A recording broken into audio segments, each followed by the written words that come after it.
কিছুদিন আগে আমাদের deputy chief doctor Syed Abdul Mohammad Taher একটা প্রোগ্রামে, ডাক্তারদের একটা প্রোগ্রামে ফার্মাসিউটিক্যালস কোম্পানি নিয়ে মন্তব্য করতে যেয়ে উনি জনৈক চিকিৎসকের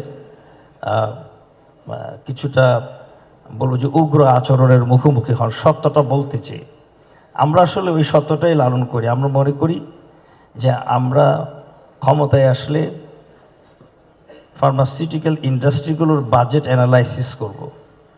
সেই বাজেটের কত পার্সেন্ট কোথায় যায় সেটা আমরা দেখব।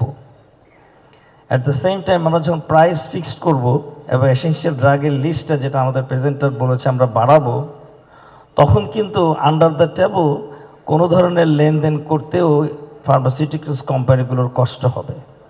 কারণ আমরা তো দেখতে চাইবো বাজেট অ্যালোকেশনটা, এবং সে অনুযায়ী আমরা ঔষধের প্রাইস নির্ধারণ করব। তখন অটোমেটিক্যালি এগুলো কমে যাবে। এগুলো আমরা নিজেরা যেহেতু কমিটেড, এবং আমরা এখনই এই করাপ্টেড সিচুয়েশনও আমাদের চিকিৎসকরা ভালো এক্সাম্পল সেট করছে সারা দেশে। সুতরাং we are very confident that we able to control all this odd situations ইনশাআল্লাহ।